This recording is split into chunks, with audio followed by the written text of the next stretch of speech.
Welcome. We're going to do a Speaking of Horses TV flashback. You know, this is the year 2022, but in 2007, 15 years ago, we got started by going to the John Wayne Centennial Celebration in Winterset, Iowa for what would have been John Wayne's 100th birthday, May of 2007. So we're going to do some flashbacks right now of some of the interviews that we were lucky enough to acquire while we were at the John Wayne Centennial. A Speaking of Horses TV 15-year flashback.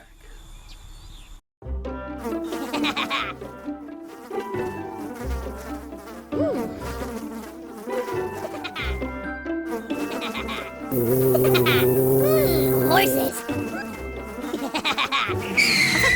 Piranha! Oh no! Oh, the humanity!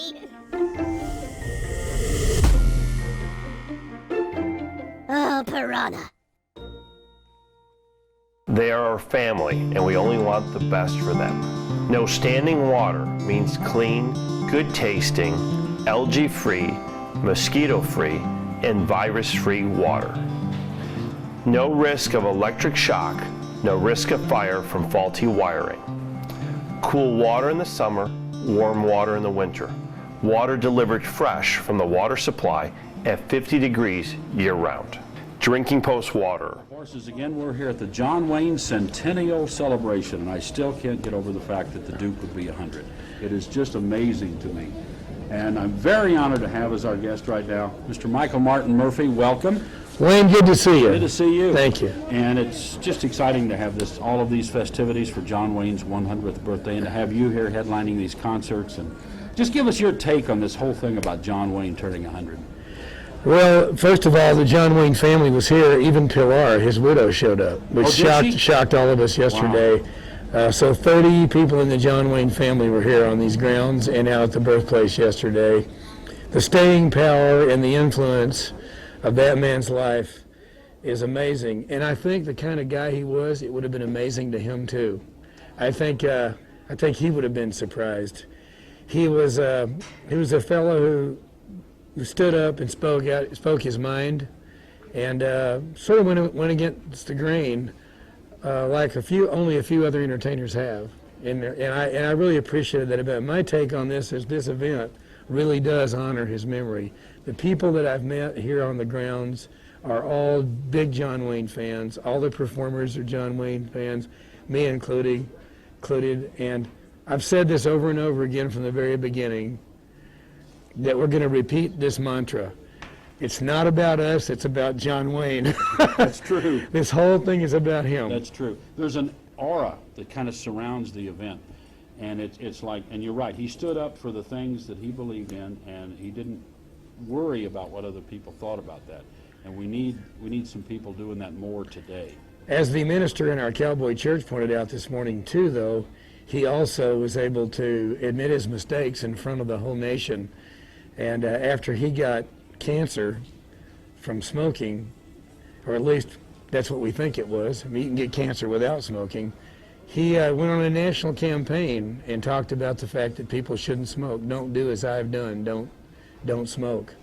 And for a man who's the most popular movie star in the world to get up in front of people and say that was very honorable, and he was able to admit his mistakes and his flaws. Honestly, we really don't know for sure if it was cigarettes that caused his cancer. You know, every person who was on a certain movie, and I'm not sure which one it was that they shot in Nevada, was exposed to an atomic bomb test that they had at that time that was a dirty bomb, and every person who was on that set died of cancer. The only people who didn't die of cancer in that movie were the ones who were offset the day that they had that bomb test. Maureen O'Hara and Harry Carey Jr. were not there. They weren't on call that day. So it could be that he actually got the cancer from that. But instead, he used the fact that he had cancer to influence people to stop smoking. Why? Because he knew that that was good for people. Yeah, and he always seemed to have the best interest. What he deemed would be the best interest for people or the country at heart, even if it wasn't totally popular at the time. Yeah, John Wayne he didn't act like a mogul. In fact, he invested a lot of his money into some films that didn't make it toward the end because he still believed in making Westerns. And so he was not a wealthy movie star. He was comfortable, but he was not wealthy. He never had a museum in his name like Gene Autry did. Gene Autry was a very successful businessman and left a lot of money to the museum and all his artifacts collection, which is a wonderful museum. Roy Rogers also had a museum, and he saved everything. He was a guy, I knew him, and he was a guy who saved everything he ever had. I mean, even the car he came from Ohio to California in. But John Wayne never had a museum. I don't think he ever thought about his legacy or honoring his name or anything like that himself. He was very humble that way. So we're here to raise money for a John Wayne museum, and I want to keep us all focused on the goal, that's what we're here for, is to get John Wayne a museum, not only a museum of his artifacts, but it's also going to be called the John Wayne Learning Center. And from that learning center, we'll be able to pass on the heritage of what he stood for to our children, grandchildren, and beyond, many generations to come. That's the important thing here that we don't want to miss. You know, and one thing you said about passing on, my youngest son is 24 in Indianapolis. Called me up about, it's been 6 months ago or so, before I knew I was even going to be here or be a part of this. And he said, Dad, you always watch those John Wayne movies. You're always into that stuff. He said, I just saw one called The War Wagon. He said, that was a good movie. And I said, you're going to catch on. You're going to eventually catch on. So here's a 24-year-old just discovering, you know, what he stood for in these movies. All my teenage girls watch all the movies. I have one girl who's a real movie buff, and she said, you know, that Red River, that black and white movie that John Wayne made called Red River, that's one of the best movies ever made. And again, you know, it's interesting to me the characters that he chose to play. You know, when you get powerful as a star, you can start picking the characters you want to play to best show off your acting ability. But instead, he went a little bit further than that. It didn't just show off his acting ability. He picked characters that had a message to convey to people. All of his characters in The Searchers, in Red River, pretty much every film that he made after he became a powerful star was always about a guy who was overcoming some kind of demons in his life. He was overcoming some flaw or some kind of problem that he had to overcome and turning his life around and doing the right thing. I mean, the ultimate one is Rooster Cogburn. You know, Rooster Cogburn's this tough, old, kind of run-down guy who's got a bad attitude, and he takes on this little girl and helping her out. And it's a wonderful story about a man who turns his life around. Toward the end of his life, he turns his life around.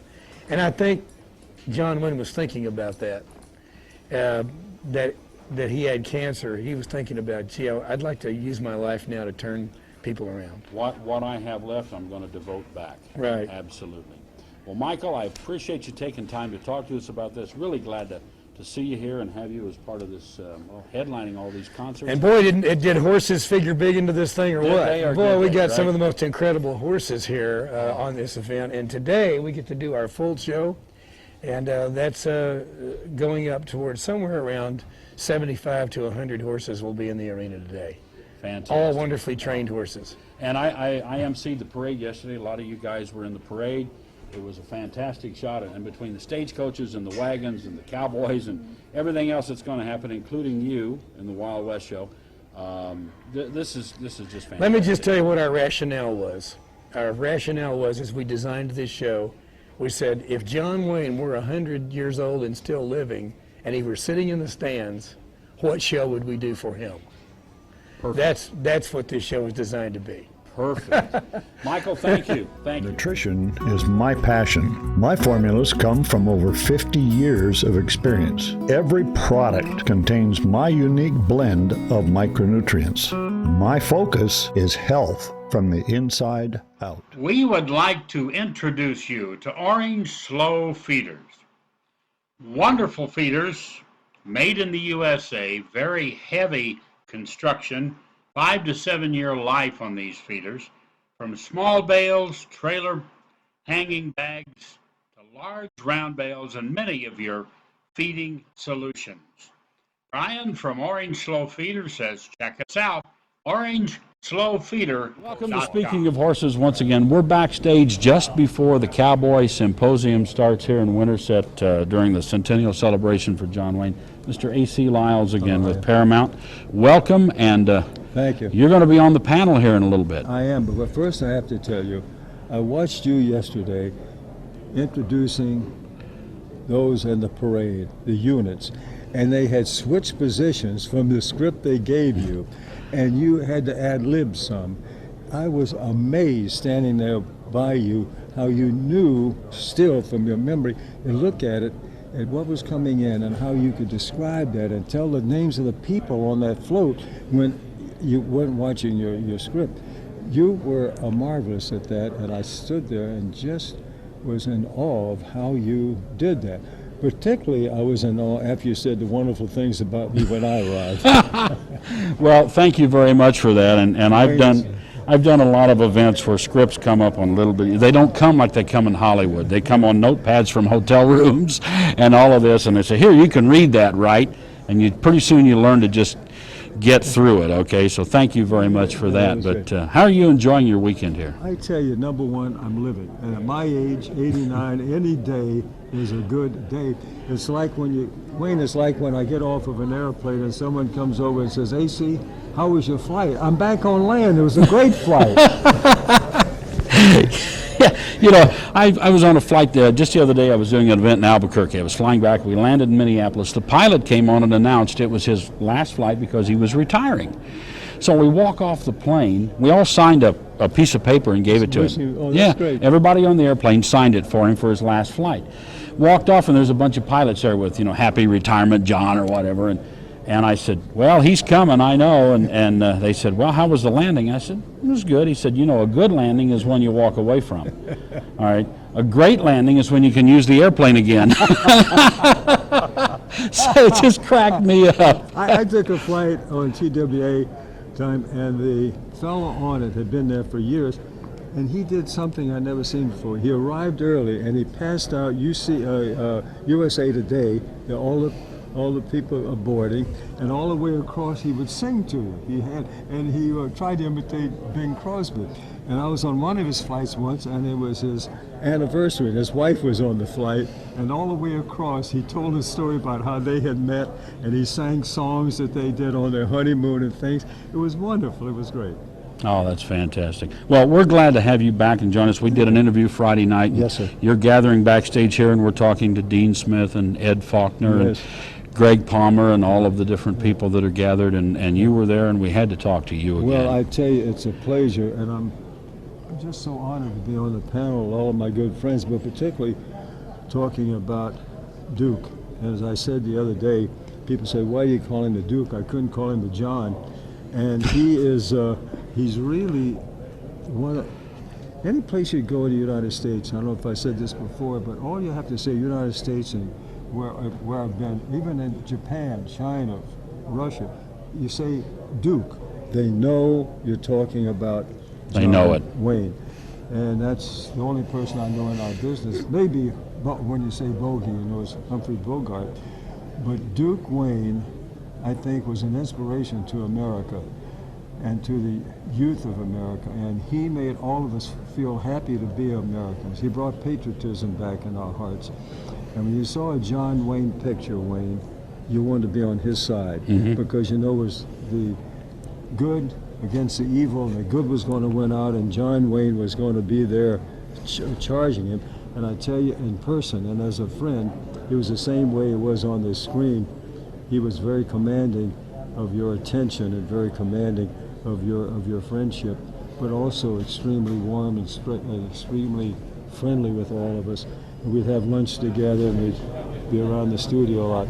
And I'm very privileged that being at Paramount since I was on my 10th birthday, 79 years, to do what I love doing, making movies, working with all of these wonderful people. Thank you. I can't tell you much. AC, thank you. That includes you. Oh, I appreciate that very much. And that pretty lady behind the pretty lady behind the camera. Absolutely. Great. AC, thank you very much. Thank you. For Speaking of Horses, Wayne Williams at the Cowboy Symposium. Essentials Horse Care Products. A complete horse care package of all grooming, skin care, body care products, all from Equessentials. Developed by Dr. Tom Tweeton, these products are all tested and checked to make sure they're safe on your animals, horses, and in some cases dogs and the like. But you need to have Equessentials as a part of your tack box and routine. That's Equessentials horse care products. We at Speaking of Horses are extremely pleased to have the Natural Vet as one of our sponsors. Natural Vet has been developing and helping horse people and horse products for many, many years, from bug check to help with bugs and intestinal problems to red cow to help fortify the horse's internal systems, to all of the products to help your horse. Please check out the Natural Vet. Well, welcome to Speaking of Horses. We're here backstage just before this Cowboy Symposium at the John Wayne Centennial. That just, every time I say that, I'm thinking, oh my goodness. But I'm very happy to be standing next to Barry Corbin. If you ever watched Northern Exposure on TV or tons of movies, Barry was in these, and Barry is also a horse person. We're really glad to have him with us. So welcome, Barry. Thank you. Good to be here. Oh, we're glad to have you here. And just give us your take on the celebration for 100 years of John Wayne. Well, I'll tell you, all you that didn't make this, you missed one great celebration. We're about halfway through it now, and I have not had a minute that I hadn't had a good time here. Oh, we're just having a ball. I'm glad to see you here, and so many of the stars I see. Ed is standing over there that worked with John Wayne and been in this. And this symposium, I guess the one yesterday was just a lot of fun. I didn't get to see that one. Yeah, I was here yesterday. I'm going to have to miss the one today, but I was here yesterday, and it was not only informative, it was very entertaining. Yeah, I heard a lot of good comments about it, and I kind of wished I'd have seen it, but I was too busy with other stuff. But, well, it's sure nice to have you with us, and I know you've got some other obligations, but Barry, thank you much for dropping by. My pleasure, Wayne. Good to see you. I'll see you next time. I mean, we run into each other all the time anyway. Sometimes we do. Thank you, Barry, very much. All right, we'll see you Speaking later. of horses, Wayne Williams. Wayne Williams was speaking of horses here at the John Wayne Centennial Celebration. I wouldn't have missed this for the world, and I still have trouble with Centennial. It just bothers me. But I'm very happy to be standing next to Ed Faulkner. Ed, you were in a lot of movies with John Wayne. I know I just the other night I was watching Rio Lobo. Yep. All right. You were in the Green Beret. I was. And Undefeated. Correct. Correct. And there's a few I'm missing probably, but well, we're glad to have you back here at this celebration. I'm happy to be just a part of it. And give us your take on this. Well, I'm delighted to be here. I did 6 with Duke. I started out with McClintock. That was my first picture. Then we did Green Berets, Hellfighters, Undefeated, Chisholm, and Rio Lobo. Yeah, I knew I missed a couple of them in there. No, it's wonderful. I just adore Duke. And I don't think they'll ever make films like he made. They'll never do it again. They won't repeat it. They won't repeat it. But, I have to tell this story real quick. My son in Indianapolis is 24, called me about 6 months ago before I knew I was going to be here in this. He said, Dad, you're always watching those John Wayne movies. But he said, I saw one the other night called War Wagon. I like that. So, I'm like, so he's kind of just now discovering it, and I think maybe it's more the persona of the character and what he stood for that kind of comes through. Well, I think today we do, I'm retired now, but my wife and I go to a number of film festivals, and we just attended one recently, 2 months ago, in Williamsburg, Virginia.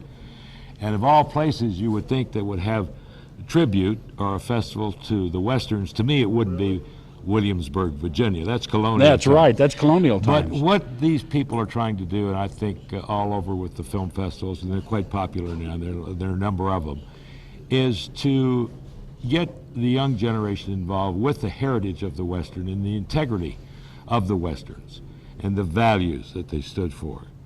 I was told a story not too long ago. Duke was doing a picture called The Shootist. It was his last movie. And the director wanted him to shoot one of the bad guys in the back. And Wayne refused to do that. That was his value in life, and he wouldn't portray that in film. It was out of character. Out of character, completely out of character. Right. And I think the Westerns really do show that. They're the good guys and the bad guys but there's always the underlying, the sub-rows or the subtext of the integrity and the honesty and the straightforwardness of those films. It was fantastic. Ed, I know you guys are on a tight schedule. I really appreciate it. It was My a pleasure pleasure to meet you. Okay. And we'll see you on Speaking of Horses. Welcome back to Speaking of Horses, the John Wayne Centennial Celebration. What a weekend this has been. And I'm honored to be standing with Greg Palmer. Now, Greg, you were in the movie I always remember you in the most, of course, was Big Jake. Oh, yes. You were one of the bad guys. And yesterday at the groundbreaking when we were filming and they were talking about how you were pitchforked and shot by John Wayne, and Ethan stands up and said, "That was me." That's right. That's right. So, Ethan was about 11 years old at that time. At that time. But Wayne, to this day, I have people coming up to me, and the fellow would turn to his son and he'd say, "Son, that's the guy that killed the dog." But at the time, that little guy was about yay big, when we made the film. And he said, "I've never forgotten you." He said, and I said, "No, I love animals."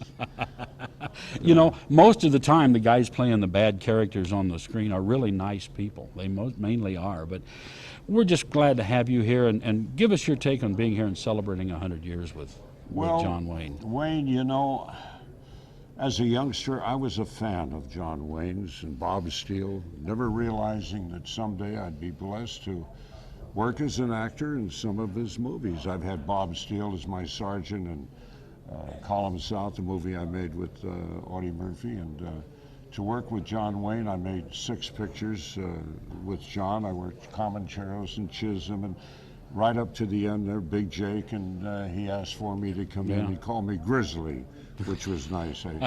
And he wanted me to hold him up and to shoot us and everything. But this is icing on the cake, because he was a legend, and he had the Americana behind him. He loved America, and he was a strong man, and he gave you the bottom line. There were so many things I admired about him. And truth of the pudding is that you walk around today, they're trying to imitate him, mimic him, the walk, whatever. I mean, he touched a lot of hearts. I have to say this. I had a thing planned. Had Harry Carey Jr. been able to make it, in the movie John Wayne made, I cannot remember the name of it, right after Harry Carey had passed away. Harry Carey's famous stance was this. And John turned in a doorway. The Searchers. He turned in the doorway and did this as a tribute. If there had been a reviewing stand and Harry Carey Jr. was there, I was going to do this just to see if my trivia was correct or not. That's right. But he did that. It was in the Searchers. And it was Dobie's mother was playing the part in the doorway. Oh, okay. He went like this. Incidentally, I talked to Dobie last week, and he said to send his love to everyone. He was sorry he couldn't make it. But I worked with Dobie and Big Jake, and of course I enjoyed him, and she wore a yellow ribbon. That was a great one. He was in the Searchers, but my favorite one that Dobie worked in was The Three Godfathers, the John Wayne. I watched that just the other night because Turner Classic Movies are running all John Wayne films all week up to now for his birthday. And I saw that just the other night, yes. Yeah, I love that one. Greg, I know you guys are on a tight schedule. They're moving you around today, and there's the Wild West show, and the sun's out. Yeah. But it's really been a pleasure to talk to you and have you on the show. I appreciate it very much. Thank you. Wayne, I thank you so much for the invite. My pleasure. Be good to yourself. For Speaking of Horses, Wayne Williams with Greg Palmer. Nutrition is my passion.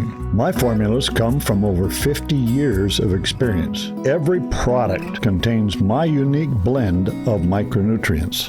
My focus is health from the inside out. Equessentials Horse Care Products, a complete horse care package of all grooming, skin care, body care products, all from Equessentials. Developed by Dr. Tom Tweeton, these products are all tested and checked to make sure they're safe on your animals, horses, and in some cases dogs and the like. But you need to have Equessentials as a part of your tack box and routine. That's Equessentials Horse Care Products. Well, that's a look around the John Wayne Centennial of Flashback from 2007, right here on Speaking of Horses.